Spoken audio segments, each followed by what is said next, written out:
I learned how to dominate. Like I saw him dominate week in, week out, and just how different he thought about things. So there was, I learned a hell of a lot from Alviro, because I remember that one season where he scored those 500s. Yes. Like that was domination at its finest.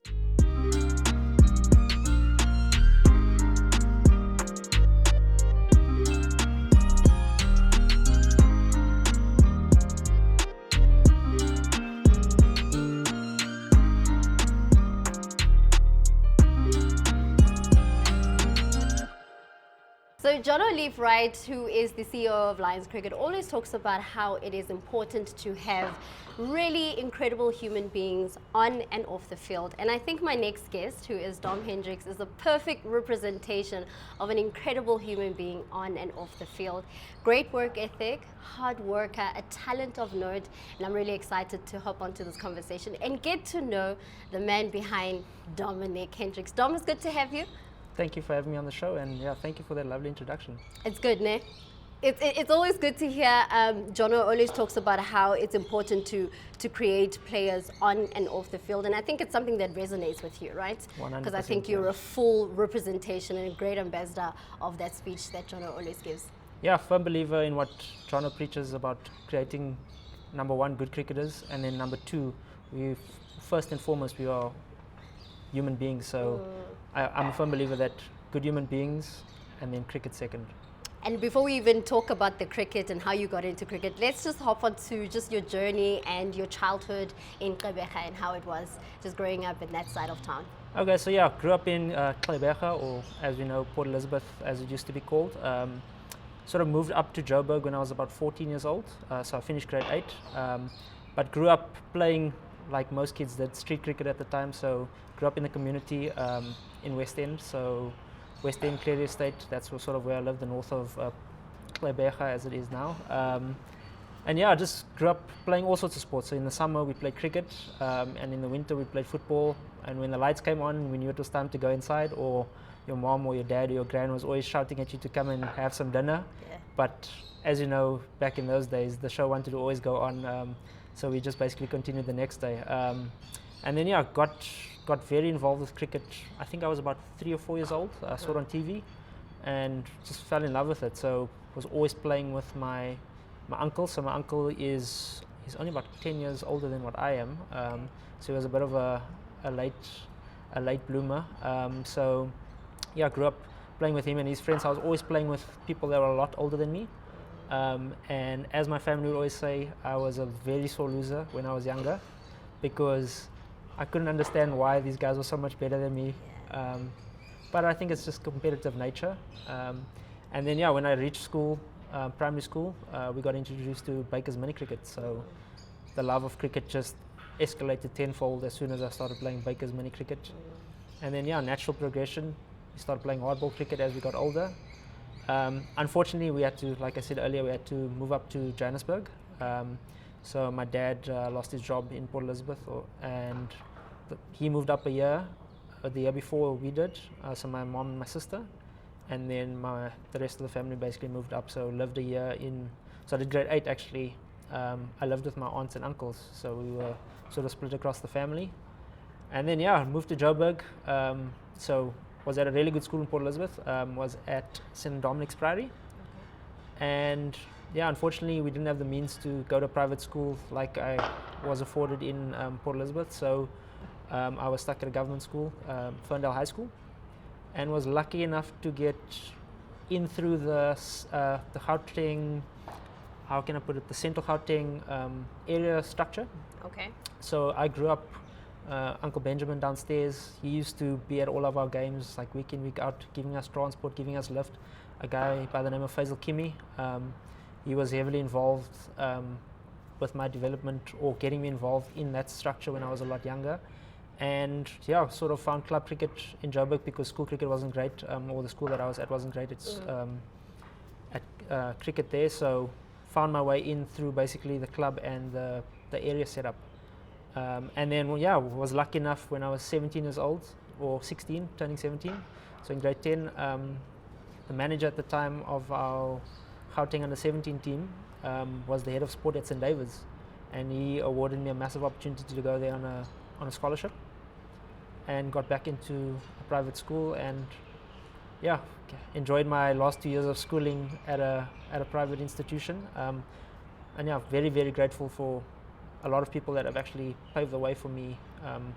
A lot of people have played their part over the years, and yeah. And what would you say about cricket that got you locked into the game and continued playing it over all these years? So I'd say when I was younger, it was watching the Proteas on TV actually. So I have a very, very fond memory of the *99 World Cup, the infamous '99 World Cup. Yes, of course, no one forgets that. No one can forget that, unfortunately. But I remember watching that actually. It was on, I think, SBC 3, and yeah, it was basically we'd play in the streets, and then we knew the game was on. So it was in England, so we were afforded the morning to play outside, and then in we run every morning. Myself, my sister, my cousin, and then a couple of the friends in the neighborhood, and sort of come inside to watch the game. And we watched as best as we could. Supported obviously South Africa, and just fell in love with the game there. I will, however, say that over my schooling career, when I was about 18, I actually fell out of love with it for a little bit of time, for about 3 to 4 months, and didn't like a lot of people have things figured out. Yeah. I was still trying to figure out how I was going to make it into cricket as an 18-year-old. As you come out of school, you obviously have these aspirations and these ambitions, and yeah, sometimes you're not where you need to be. Or sometimes you're exactly where you need to be, but you just don't have it figured out yet. So it took about 2 to 3 months, just completely away from cricket. So after the cricket season, played some hockey, took my mind completely off cricket, and yeah, somehow was lucky enough to get an opportunity. I think in June or July, I got a phone call out of the blue to say that I am in the last 60 people for the Under-19 World Cup. Okay. And I hadn't picked up a cricket bat in months. So wait, explain this to me. Let's backtrack a bit. Sure. So you decide to take a break from cricket because you're saying that you had not figured out whether you wanted to continue with the game or not. So I was in a weird place where I'd finished school, like I wanted to study, but at the same time, more importantly, I actually wanted to play cricket. Okay. But at that time, things were just not going my way. I wasn't scoring any runs, the natural ebb and flow of the game. You don't understand it as a younger kid. If I look back now, I sort of understand things a bit better about how the ebb and the flow of how you're playing and how you prepare and all that sort of thing plays its part. So I think at that time it was a big lesson for me. And number one, preparation wasn't as good as it is now. I know that.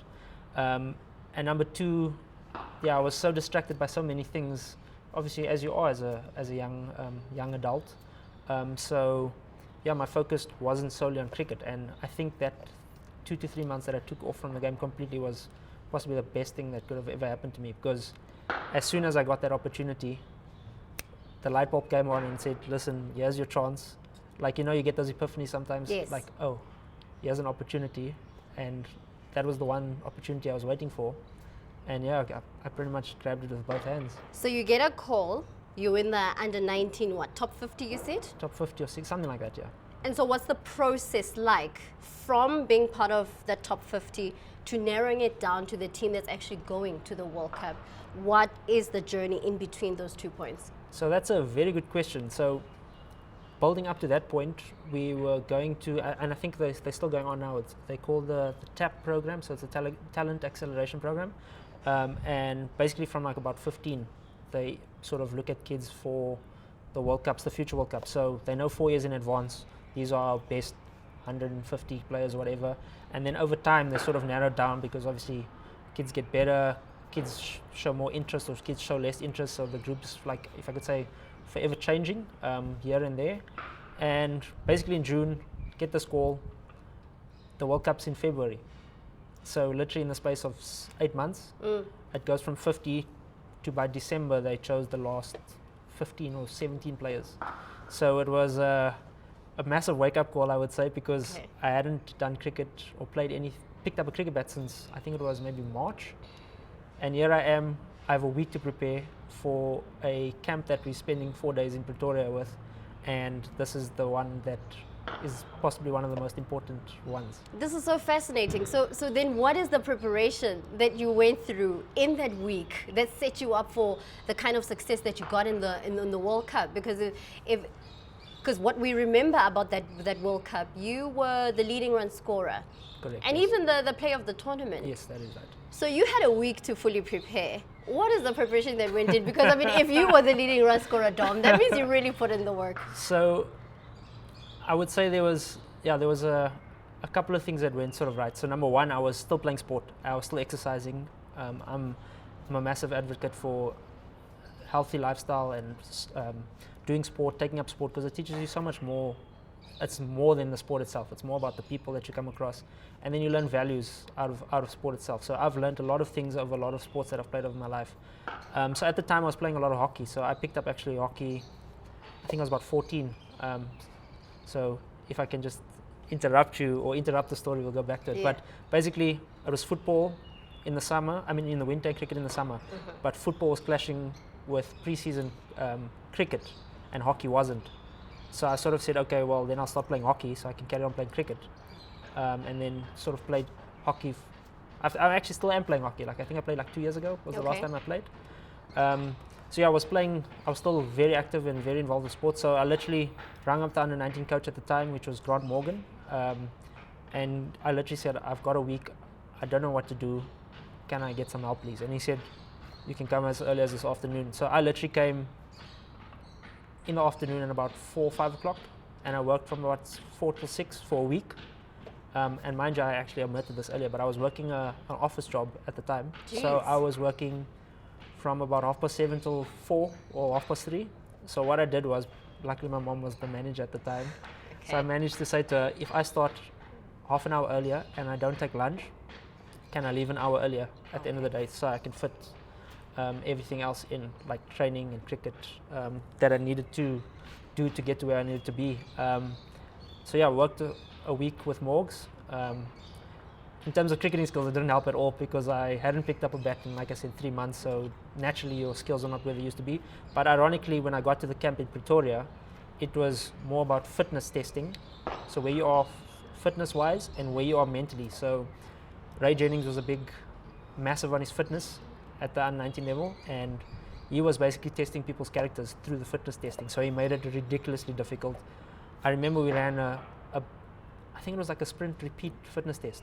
We ran it at 6 in the morning in the middle of winter, and there was still ice on the field. Jeez. So literally like strictest of and toughest conditions, but he was basically throwing it out there to see who's the toughest out of the group that we have. And who's built. And yeah, who can I take to war with me, essentially. That's how I sort of saw it. I see. So I was smart enough to pick that up at the time, and I am resilient as hell. So when I got that opportunity during the fitness testing, even though I wasn't as strong as some of the other guys, I just never gave up.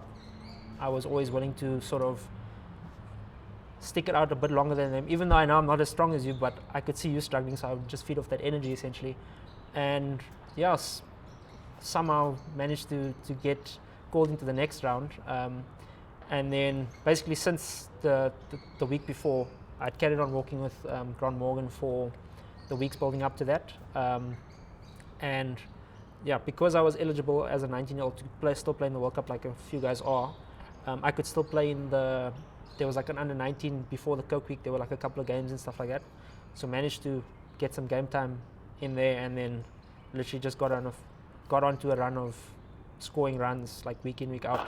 So obviously still playing club cricket, and then when those opportunities were available, sort of playing when the under-19s were playing. And at the time Enoch was actually the under-19 coach. Okay. So learned a couple of things from him too. And then yeah, just got on a run, and I just said, let me ride this wave as long as I can, because I was, like I said to you earlier, I was in a bit of a slump for a while in terms of how I was feeling about cricket and not performing as well as I know I could. So yeah. But then what switched for you? If you say that you were in a slump, and then yes, you got the call up to be part of the under-19 team, you did your preps really well, you go to the World Cup, and you perform incredibly well. You were on form, Dom. So what do you think switched for you in order for you to play the way that you did at the World Cup? So I think a couple of things. So firstly, realizing where I was at the time. So I was nowhere in March or in April. So I think the best thing I did there was actually take that time off. Then secondly, not being shy to ask for help. So I didn't know what to do and how to get to where I needed to be. And in trusting, I think it's a big thing as players. I don't think a lot of players trust their coaches wholeheartedly. And I'm a massive believer in that you have to have a very good relationship with your coach, because at the end of the day, you're trusting them with your career. So put all my trust in Grant Morgan, in Enoch at the time, to say, listen, I need help. How can I be where I need to be, because I'm in the running for this? And then I think the third thing was, obviously, you get confidence when things start going your way. And I believe confidence is a massive thing in sport. So you can see when a guy's confident, they broad shoulders, standing up nice and tall, and it just flows out of them. So I was very, very confident at the time. I'd say even looking back now, I was actually very arrogant at the time. So there's a Really? thin line, yeah. Okay. But it's just from the confidence that you get that you sort of can come across as very arrogant. So looking back, I feel like I felt very arrogant as a younger player. But obviously you learn that over time, that there's a fine line between these things. Okay, but if the arrogance is bringing in the runs, would you not want to continue? The confidence brings the runs. So you can be confident, but you can also still be very arrogant. So I was very confident, and then I took it maybe sometimes a step too far with things I used to say. So yeah. Like what? Well, that's like 13 years ago, but just cocky comments that I used to make. So it's those sort of things you learn as you get older. You don't need to make those comments like to a bowler while he's running in and bowling to you. After you've just hit him, for example, 6 over his head, there's no need to say something. Okay. You've done all the talking with your bat. So yeah, I think that was the biggest thing. I had so much confidence going into that World Cup, and then when the World Cup came, I just carried on running with it. And yeah, as we discussed earlier, Jeff was obviously there at the World Cup, and he sort of brought also more of the staff. I found more people to bring out that side of me, where literally I felt like I couldn't do anything wrong. Moving back to South Africa after the World Cup, then you get an opportunity to play for the Strikers, and you make your debut against Northwest. So how was that time? Because you immediately came back and you were already playing. Yes. So if I recall, I think we landed I think it was like a Monday morning. No, I lie. It was like a Sunday night or Monday evening. So it was in the evening. We landed about 7. But I don't know if you've traveled to New Zealand before. Down under, it is very harsh on jet lag. So I literally got in and I was up for maybe like an hour, and I passed out. Woke up at about 5 in the morning, and ironically the final of the World Cup was on at the time. So sort of watched the sort of last bit of that. And then I think a few hours later, Grant phoned me, because he was the coach of the Strikers at the time. He said, "What are your plans? Because I know there was talks of you going potentially to NMU to study over there, and then an offer on the table was also from UJ. So where are you?" And I was like, "Dude, I literally landed like a couple of days ago. I don't know. Like, give me a day to think about it." So he said, "No, you need to come and play. You need to come to practice tomorrow, because you are playing on Thursday for me." And I was like, "What?" And he's like, "No, we're playing a game against Northwest here at the Wanderers, and you're opening the batting, or no, you're batting at 3, and I want you to come and open the batting. I mean, bat at 3 and make your debut for us." So I was like, okay. I told my parents. My parents were like, "Well, you got to make a decision now. Where are you going? What are you going to do?" So I said, "Well, I think I must stay then." So made the decision to stay. And then a few days later, I think I had 1 practice. So I think I practiced literally the day before the game. Okay. I had a practice, and then I had a very eventful debut here at the Wanderers. How many runs did you score? 60 odd, but in hindsight, I should have scored 100. But I was playing like I was playing white ball cricket in a 3-day game over here. So it was one of those ones where I was just going with how the run was going, or the run of form was going. So didn't really think about much. Just came out and played, and I had a good start to my career. Let me put it that way. And when you think about that period, just playing for the Strikers, how long did it take you for you to then transition into the Lions team? And how was that period for you? So that took, to make my debut, I think it was the end of that season. So I was contracted as a rookie at the end of that season, the beginning of the next one. The end of my first season, I think I played the last 2 games. but for about, I think 2 or 3 years, I only played like the last 2 games of every season. So there was a lot of growth that took place in those 2 years, I would say, where I was playing a lot of second team cricket. So I was playing basically week in, week out for the strikers. And then towards the end of that 2-year period, I started getting integrated a bit more into the 4-day stuff, where there were a couple more opportunities. So started playing then. And funny enough, when I started playing for the strikers, I then stopped playing as much white ball cricket as I did. So I actually played a lot more red ball cricket. And then, yeah, sort of got, like when you do one skill a lot, you lose touch with the other one. So got really good at, all my 4-day skills, all my red ball skills got really good, but then sort of lost a bit of touch with the white ball skills. How are you transitioning from one format to the next? And obviously you want to be known as a player that can transition naturally from one to the next. Yeah, so I'm a firm believer that cricketers, we must just play, we need to play every format, learn it and figure it out. So I think a lot of the time I was sort of boxed into a category of you a red ball player, and at the time I was only seen as a red ball player if I was going to play for the Lions. So I do understand it, but the trouble that came with that was that in those early years, straight after the World Cup, I hardly played any white ball cricket. So my skill set in that aspect took a bit of a beating, in that I wasn't given opportunities to make mistakes and figure things out like a lot of other people were doing at the time, where they could play every format and figure things out a little bit sooner. But I suppose in the same breath, it made me realize the important skills that can transition between each of the formats. And I think the biggest thing in the 3 different formats is just your mindset. So in red ball cricket, the bowlers are coming for you and you sort of have to survive or try and find ways of not to get out. And it's the converse in the shorter formats, where you're trying to put the bowler under pressure at all times and you're trying to take them on and trying to throw them off their plans more than anything. So yeah, I'm really excited for this season. So like you said, I've been included in the T20 comp now in Potchefstroom, and yeah, just we've done a lot of work over the past 5-6 weeks. So I've been working quite closely with our batting coach, just giving me some sort of different game plans and different ideas and different thinking. I suppose sometimes you've probably heard it a million times before, but someone just says it in the right way and it hits home with you. So I think that's where I am right now, where I feel like I'm a bit freer in how I want to go, and I'm a bit clearer in how I want to go about things.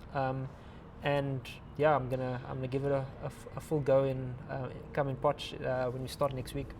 And talking about coaches, I mean, there are certain coaches that have really backed you, and then there are other times where coaches don't necessarily back you. Who is one of the coaches that have really been behind you? Well, I'd say most of the coaches in my career I've built really strong relationships with a lot of them. So Grant Morgan, number one, he helped me a lot when I was younger. In my under 19 days. I mean, even before then, I was working with a lot of the coaches in the setup that are currently working here. Like a Brian Patel, for example. I used to see him every week. Yeah, there are people, my coaches at St. David's, Mr. Binder, they've all paved their way over my career. In more recent years, it was Enoch. He gave me a bit of confidence in different ways. So, again, Jeff Diana, he also gave me an opportunity when I was sort of in that transition period. So he backed me for a full season, and I made a lot of mistakes, but naturally I took lessons from those, and I'm thankful for those opportunities when I was a lot younger. And those that don't back you, I mean, I don't expect you to be mentioning them, but how do you as a player start interacting and telling the coaches that, Coach, maybe you should back me a little bit more. Maybe I'll be performing a little bit different on the field. But would you have those honest conversations with coaches that just don't back you? So I would say when I was younger, I was a little bit shy to do that because at the time it was also like I almost got the feeling you needed to know your place where you were in the team. So I was very shy to go and have that conversation with the head coach and just knock on his door and say, listen, can we chat? Now I'm not shy to have that conversation. I think I've learned also that coaches are they're a little bit scared to have those conversations sometimes themselves. And I think by you making sometimes the first move in that aspect, it sort of breaks the ice. And then the coach realizes, oh, wait, he's not shy to have these tough conversations, and we just have a conversation like we're having now. So it was a bit more difficult when I was younger because, like I said, I was very shy. But now I can walk into Wendy's office now and say, listen, I'm not happy about X, Y, Z, what's going on, or whatever the case is, or why am I not being backed, for example, what can we do about it, or where can we, so. And when you started with the Lions in your early years with the Lions, what is one of the most toughest season that you've gone through? That was just before my first full season that I played. So that was, I think, the year before we won the 4-day competition as the Lions for the first time in years. I played a lot of erratic shots. I was just in a, you've played a little bit, now people start figuring you out, and you're trying to be someone that you not necessarily are, and you're still trying to do well, but then you just sort of lose yourself in the whole process. So massive learnings in that season, because there was a stage where I felt like I didn't know how to bat. Like I was getting out in like the most bizarre ways, where you get 1 week you caught down the leg side, the next week you're getting out in the pool, and the next week you're nicking off and you just don't know where to look, and you're like, guys, I need help here, like what must I do? But again, sometimes coaches are really good in that aspect, where they just give you time off and they say, we're not going to pick you, go take 2 weeks or 3 weeks, just live a little bit, and then take your mind off cricket a little bit, because sometimes you get so caught up in it that you are at the end of the day are your own downfall, because you overthink things a lot. And what do you do in that period where you're taking a day off or a week off? So at that time it was a lot of golf. Still is, well, I wouldn't say still is. I try to play as much golf as I can these days, but the responsibilities are a bit more premium these days, so I don't have as much time as I used to have. But more play some golf or make some times for the friends outside of cricket that you don't really see that often, because that was a big thing when you're younger. You're always away, but your friends are at varsity and they want to go out and have dinner, come over to your place or whatever, and those things can't sort of happen. So making time for them when I did have the time like that, and then spending time with family. Always try to find time to spend time with my mom and my dad, because I find that is a big part of my life. And last season, I remember we had a quite an honest chat when we were shooting, and I remember you speaking about the fact that you still have aspirations on making your debut for Test cricket for the national side. Where are you with that dream and aspiration? So it's still a reality, and it's still something that I'm definitely shooting for. Last year didn't go to plan, unfortunately, on a personal level. Performances were just not to my own standard, and I'll be the first one to admit that. And a lot of things played its part in that, but at the end of the day, I'm the one that didn't put up the performances, so I've only got myself to blame. But it's still a massive reality. So we'll see how those first 2 4-day games go after this T20 competition. There's opportunities that are available, and it's just about, again, grabbing those opportunities. I looked at the test schedule, I looked at things as a whole, and I see those first 2 games being a big opportunity to stake a claim for a position, hopefully in a side, and then naturally again do well there, and then hopefully make a debut at some point over the summer for the Proteas.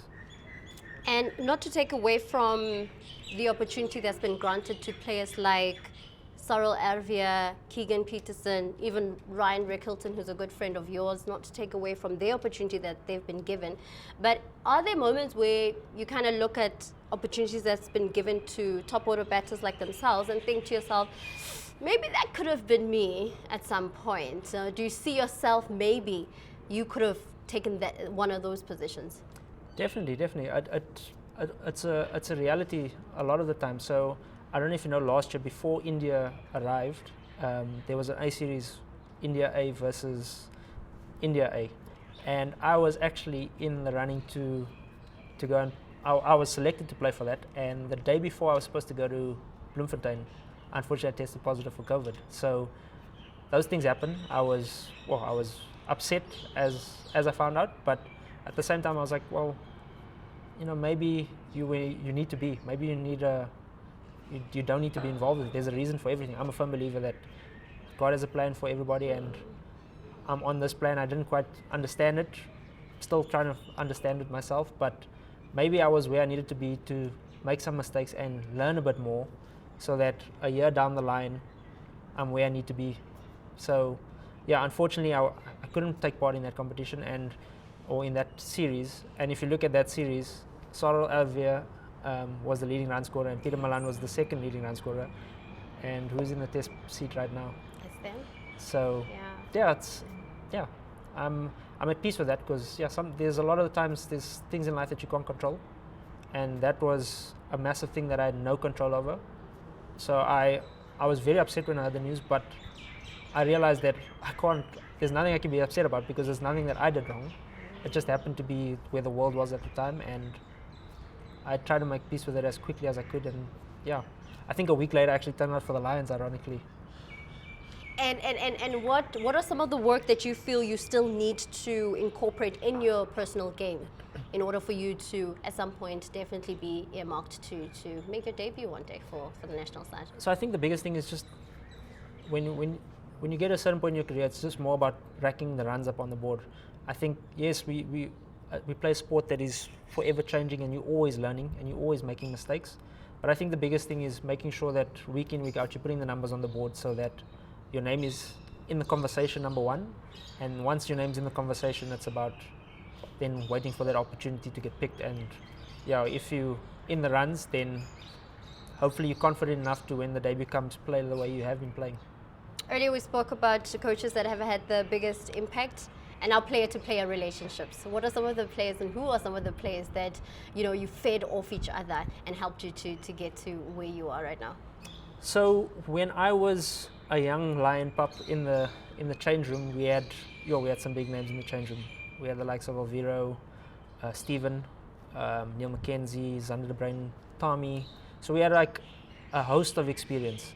And I naturally gravitated towards Stephen, because I spent a lot of time actually with Stephen. Like Jeff spoke about that buddy system that he sort of incorporated, and I was actually put a lot of the time with Stephen.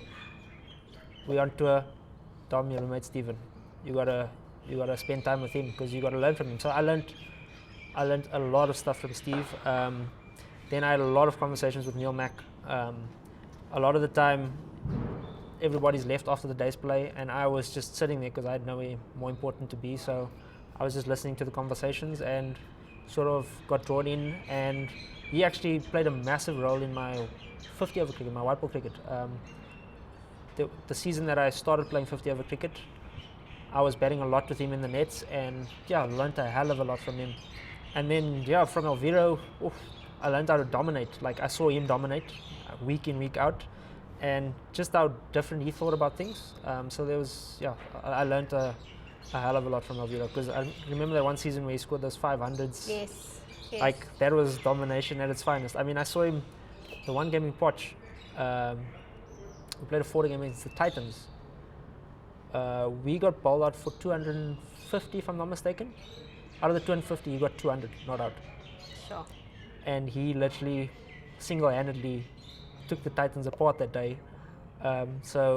You learn one or two things from a lot of people, and it sort of paves your way. And if you can do that, it's massive. And someone else I thought you were going to mention is Devon. Devon, New Zealand player. Yes. I remember that you guys had a good, player-to-player relationship. No, very much so. We knew each other since, I was about 15 when we first met. So for Gauteng under 15, and we literally, I think since that first day that we met, we've just been, over the years, very, very, very close. And we used to have we had a great relationship where we'd text each other, we'd say, okay, tomorrow I'll see you at 8 o'clock. You've got 45 minutes to bat, I've got 45 minutes. And at a point it used to become a non-negotiable. We don't even used to speak about it. We just, I'll see you in the morning.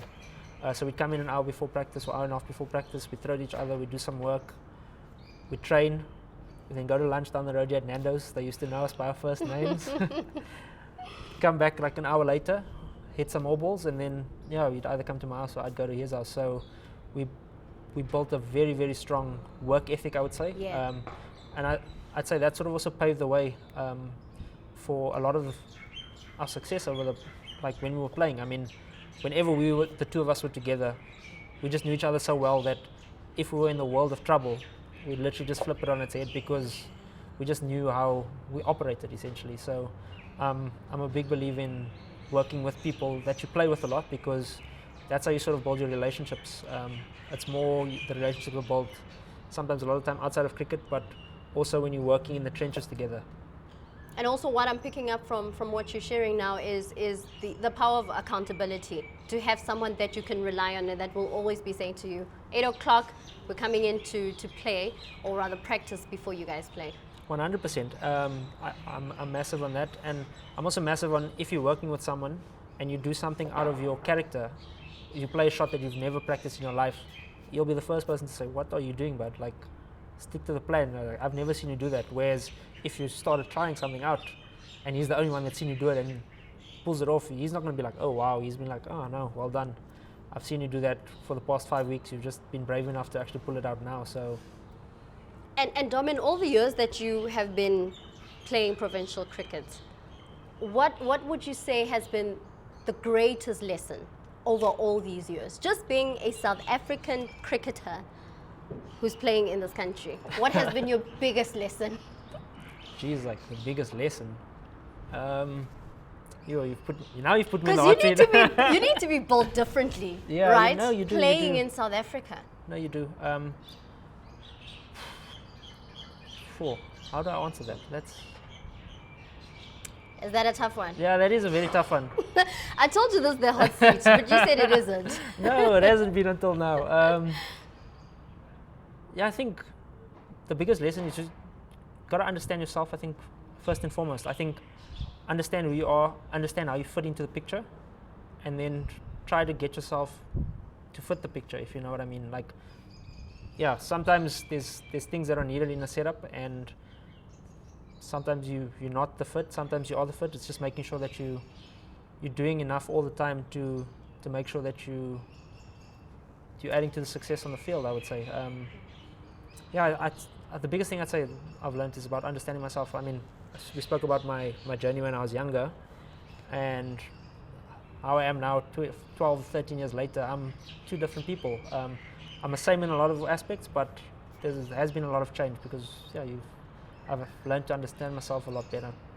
And the moment where you eventually say, I'm good, I've played my part in the game, I'm hanging my bat. What kind of a player would you like to be remembered for? I'm one to more be remembered on how many people I've influenced. So yes, people always remember the runs you scored and the trophies you won for the team, but it's funny, we had this conversation actually earlier in sort of a meeting that we had. People are never going to remember you for the runs you scored or the wickets you took or all the hundreds you scored on your deathbed. They're going to just remember you for the person that you were. So I'd like to be remembered as someone that influenced a lot of people's lives and, yeah, tried to bring about change as best as I could, because I think the biggest thing is you don't want, you see things happen to you when you're a younger player, and when it's your turn, you don't want those things to happen again. So hopefully I was a big advocate for that by the time I've called it a day. Well, it was good to chat to you, and I think you're going to continue to be a great influence within the game, on and off the field. Thank you so much for having me, Lesego. I'm glad you enjoyed this conversation. I did as well, and I hope that you guys as well enjoyed the conversation. But remember, this is our second episode, so remember to like, comment, subscribe, because we definitely want to hear your thoughts and opinions on how this conversation with Dom Hendricks went. Hopefully you were inspired. Anyway, from me, Lesego, it's goodbye. Wait, hold on. Okay, well, let me ask you, what is the wildest chirp you've ever heard? The wildest? Yeah. Let me tell you, before you think of yours, let me tell you mine. Okay. So, you know, I played under 19 provincial cricket, right? Mm-hmm. So I was coming into bat, and this girl behind me says, have you ever watched Gone in 60 Seconds? And you know what happened after 60 seconds? I got bowled out. Nah, I don't. So that was hectic. I think in terms of that stuff, it's not more, or it's not the way it used to be. Okay. I think people just try and get in your head in other ways by trying to get into your insecurities more than anything. So that's it's a different psychological warfare these days, I would say. No, but I mean, in your younger years, when you were playing under 13, under 16, you don't even remember the. Nah. I heard this chirp when I was 18 years old, Dom, and 18. it stayed with me. Yo, clearly it hit you. It Hit you did. deep. Nah, as a batter, you've got to have thick skin, so you hear it, but you just don't. It goes in and goes out the other side. I don't try to take or pay attention to those kind of things. That means your mental strength is like on point then. Well, I hope so. I try to be. Yeah. Okay, that's great. Well, no chirp from Dom. How No chirp. disappointing. How disappointing. But that's it. Bye, guys.